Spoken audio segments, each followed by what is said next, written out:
Dan pemirsa, saya akan membacakan laporan dari masyarakat yang masuk ke lapor polisi mengenai kasus kriminal yang terjadi. Kita lihat pemirsa, laporan yang pertama dari @tarziman7610. Lapor Pak Polisi, mohon ditertibkan Pak sound horeg yang ada di wilayah Kabupaten Malang, Jawa Timur karena mulai membuat warga khawatir dan resah serta merusak beberapa material seperti kaca dan juga plafon.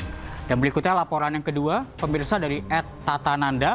Lapor Pak Polisi, sering terjadi aksi maling rumah kosong di Jalan Taduan Pancing, kerap terjadi jam siang saat sepi warga. Mohon patrolinya Pak agar kejadian serupa tak terulang kembali. Dan kita lihat laporan yang terakhir pada hari ini, pemirsa dari @zulsuhendi. Lapor Pak Polisi, di Jalan Raya Ahmad Yani, Bekasi, kerap kali terjadi kebut-kebutan motor oleh sejumlah oknum pemotor dan membuat pengguna jalan resah. Mohon ditertibkan, Pak. Dan itu dia tadi pemirsa laporan dari masyarakat mengenai kasus kriminal yang terjadi di sejumlah wilayah di Indonesia. Dan Anda juga bisa menyampaikan aspirasi, keluhan, laporan, dan apresiasi kepada pihak kepolisian di seluruh Nusantara dengan menghubungi kami melalui alamat yang tertera di layar televisi Anda. Dan kita beralih ke informasi berikutnya, pemirsa, 3 bulan menjadi target operasi polisi, seorang bandar narkoba lintas provinsi diringkus di Dharmasraya, Sumatera Barat. Akibat perbuatannya, pelaku diancam hukuman maksimal 20 tahun penjara.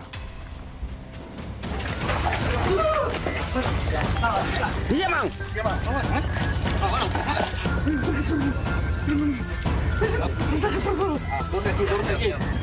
Aksi kejar-kejaran antara petugas kepolisian Satres Narkoba Polres Dharmasraya dengan seorang bandar narkoba terjadi saat pelaku hendak diciduk di rumahnya di daerah Jorong Kototuo, Kabupaten Dharmasraya, Sumatera Barat.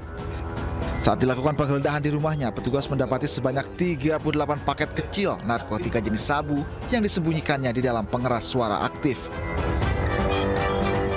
Warsono merupakan seorang bandar narkoba lintas provinsi yang sudah 3 bulan menjadi target operasi polisi dalam peredaran narkotika di Kabupaten Dharmasraya. Tersangka mengaku membawa narkotika jenis sabu dari Muaro Bungo, Provinsi Jambi untuk diedarkan di Dharmasraya. Paket yang ditemukan pada saat melakukan penggerebekan 38 paket kecil. Diduga barang haram tersebut dibeli atau didapatkan dari seseorang dari Kabupaten Bungo. Atas perbuatannya, pelaku dijerat dengan pasal 114 Undang-Undang Nomor 35 Tahun 2009 tentang narkotika dengan ancaman hukuman maksimal 20 tahun penjara. Dari Kabupaten Dharmasraya, Sumatera Barat, Budi Sunandar, iNews melaporkan. Sat Narkoba Polres Flores Timur menangkap pengedar sabu di Flores Timur, Nusa Tenggara Timur. Pelaku mengaku mendapatkan barang haram tersebut dari Kalimantan.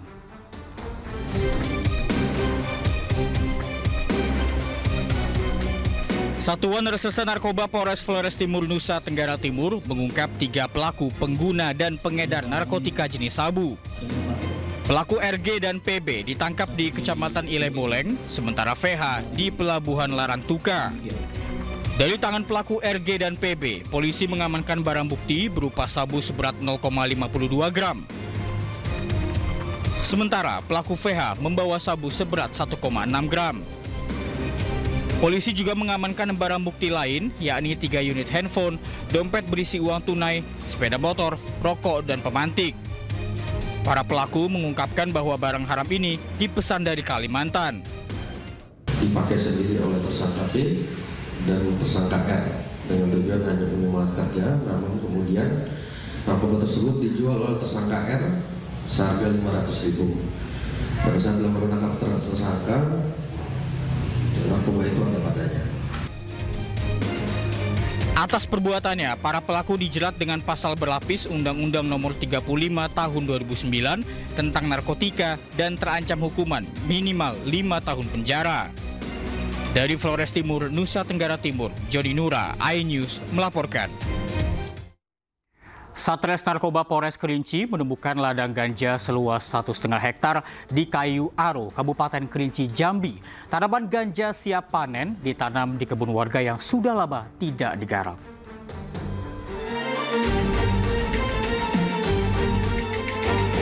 Polisi menyusuri perkebunan warga di kaki Gunung Kerinci di Desa Sungai Dalam, Kecamatan Kayu Aro, Kabupaten Kerinci, Jambi. Menyusul adanya informasi dari masyarakat terkait keberadaan ladang ganja di area perbukitan.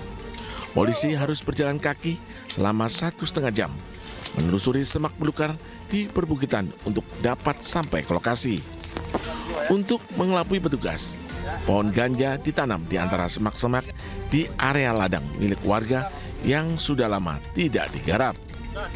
Diduga pohon ganja sudah 6 bulan ditanam di lahan seluas 1,5 hektar dan sempat dipanen oleh pemiliknya. Ketinggian ganja siap panen tersebut bervariasi, mulai dari 1 hingga 1,5 meter. Barang bukti 19 batang tanaman ganja seberat 35 kg dibawa ke Mapolres Kerinci guna penyelidikan lebih lanjut. Ladang tersebut boleh dibersihkan untuk menanam tanaman. Itu udah ada yang melakukan mengintip daripada aksi dari tukang untuk membersihkan ladangan tersebut. Sudah ada yang ngintip. Jadi memang dia sudah mengetahui kehadiran daripada pemilik lahan, sudah mulai mengarah kembali dan sudah mengetahui bahwasanya anggota kepolisian sudah sampai di lahan ganja yang dia TKP. Kini polisi memburu pemilik ladang ganja tersebut. Dari Kabupaten Kerinci, Jambi, Kapior Gandhi, iNews melaporkan. Seorang gadis remaja di Gresik, Jawa Timur menjadi korban pemerkosaan yang dilakukan seorang pemuda teman nongkrongnya. Pelaku melakukan perbuatan asusila sebanyak 2 kali di rumah pelaku dan di gubuk di kawasan pertanian.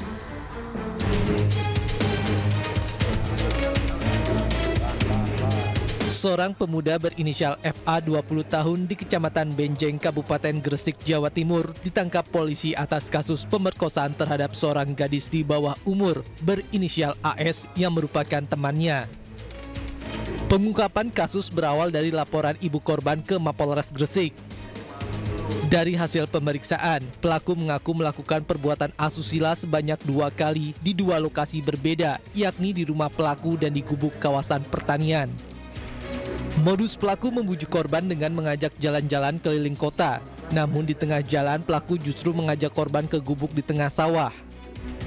Pelaku memaksa korban menenggak minuman keras hingga korban mabuk lalu memperkosanya. Modus operandi pelaku merupakan teman korban. Pertama kali disetujui sekitar bulan akhir tahun 2025. Pukul 15.00 WIB di rumah pelaku di Dusun Bareng, Desa Banter, Kecamatan Benjeng. Pada saat itu rumah pelaku dalam keadaan sepi, korban diajak minum minuman keras jenis arak di rumah pelaku, lalu korban diajak masuk ke dalam kamar, kemudian disetujui oleh pelaku. Akibat perbuatannya, pelaku terancam hukuman maksimal 15 tahun penjara serta denda hingga 5 miliar rupiah.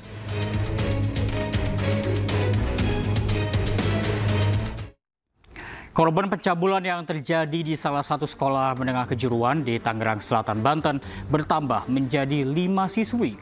Para korban pun mulai membuat laporan polisi usai mendapatkan bantuan hukum.